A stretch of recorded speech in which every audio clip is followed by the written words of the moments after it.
A guy once told me that going electric ruins a VW bus, that it stops being a bus at all. Then I met the people who built this one. It's fully electric, still has a 4-speed manual, and it lights the tires up through every gear. You tell me if it lost anything. Let's take a look. What's up, everyone? I'm here with Nick from Classic EV Conversions, and we're just at a quick break from the State of Charge conference. It's been awesome so far, but Nick said he's going to take us through their VW build right here and let us know what's up. Hey everyone, I'm Nick with Classic EV Conversions out here in Denver, Colorado. This is our 1968 Volkswagen Transporter. We've always joked this is the world's best shop truck because no other cars have a bed that big. Coming around, it is bare bones, the most bare you can go on a conversion. So on the inside, there is nothing that puts it out that's a conversion. Factory speedo. The only thing he tells you, look in there, we got an Expert Pro gauge just for monitoring our battery, our voltage, amps, charging, and all our different percentages that you get in there. You will also notice it still has a shifter in there. It has a manual 4-speed gearbox, just like the factory gearbox. A little upgraded. We blew up the first one doing a burnout that was way too big. But if you come around to the back, what puts out the power on this guy is actually a Netgain motor. So it's called a Hyper9 motor, and this guy produces 125 horsepower and 175 foot-pounds of torque. And as I mentioned earlier, this is with a coupler right up to the manual gearbox. And if you follow these cables, that will go up to the inverter back in there. We got our inverter cooler and all our batteries and the rest of our controllers and kind of components right back up in there. We can kind of squeeze over here. It's a little tight, but you'll notice we have a standard J1772 charge port down there that's hidden down there.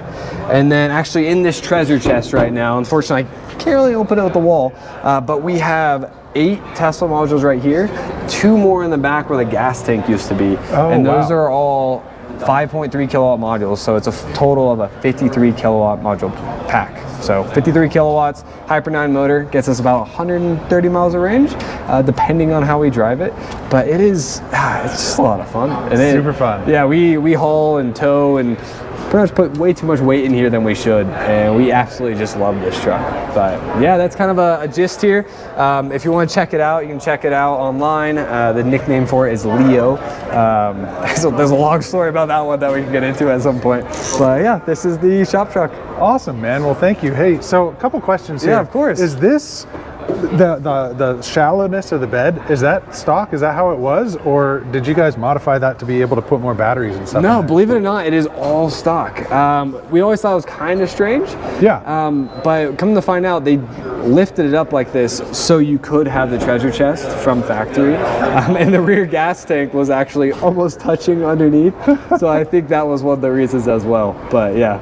Interesting. And so you mentioned, what was it, 8 modules total? So 8 here, 2 in the back for a total of 10. Total of 10. Yep. And what are you guys water cooling those? Yep. So they're all liquid cooled. If you actually look, I don't know if you can see under there, we have 2 radiators underneath that are split. So they're both for cooling the batteries under there. You'll see them a bit at an angle right there.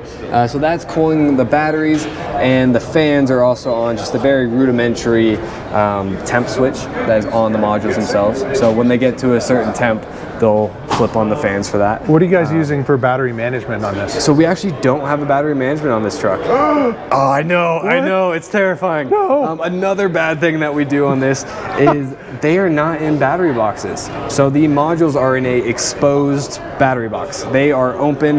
If you open the side, you can look in there and see all of them. But the reason being we've done that is we use this as a test vehicle.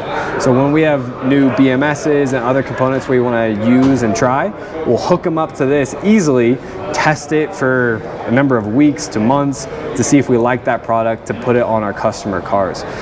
So anytime we sell a customer car, all the batteries are enclosed, always have a BMS, and everything just safety standpoint. But this guy is just kind of a test rig. So we do some things we wouldn't recommend other people to do, purely from just a testing standpoint and ease of convenience for us. Was this the first conversion that you guys did?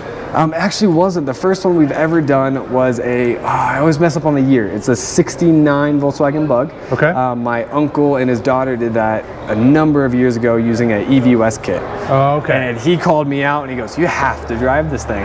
So I came out here, drove it, and just fell in love with EVs. Just the speed, the power, everything else was amazing. So because of that, we built, it's not here today, but a 1988 Pontiac Fiero, which we'll have to show you at some point. Yes. That's a fun one. And then following that, we built this guy as our shop truck. So it's technically the third build, but second one for the shop. Okay. When you were building this, was there anything that went surprisingly well?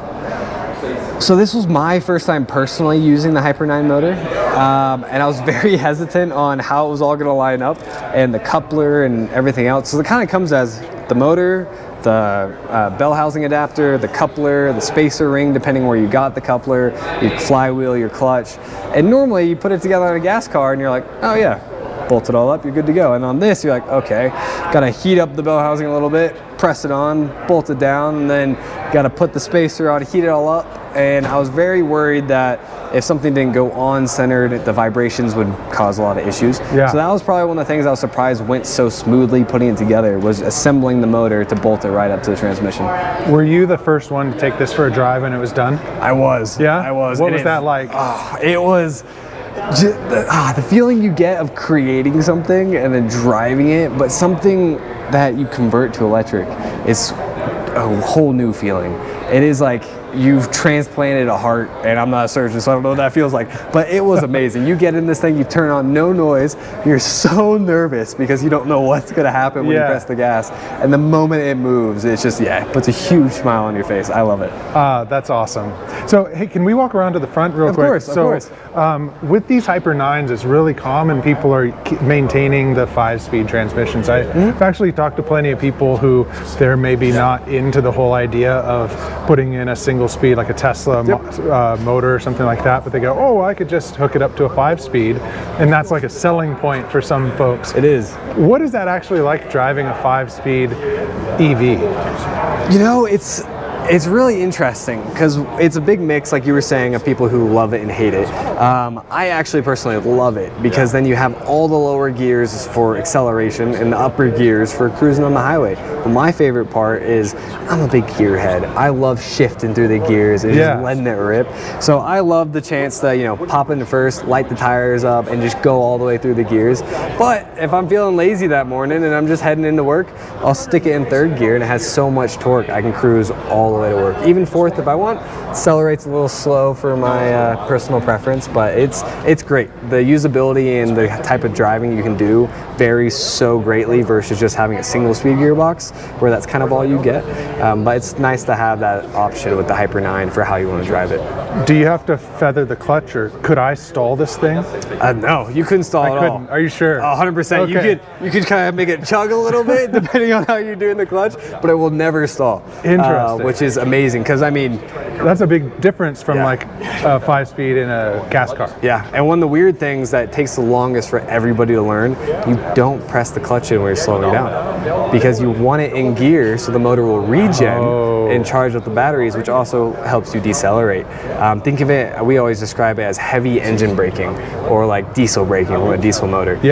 So that's one thing that's tough for people to get used to, is coming to a stoplight, leaving it in gear without using the clutch. Because the thing is, whenever you're stopped, no need for the clutch because the motor's not idling. So you only need the clutch as you're accelerating or you want to downshift decelerating. Cool. So it's a lot of fun.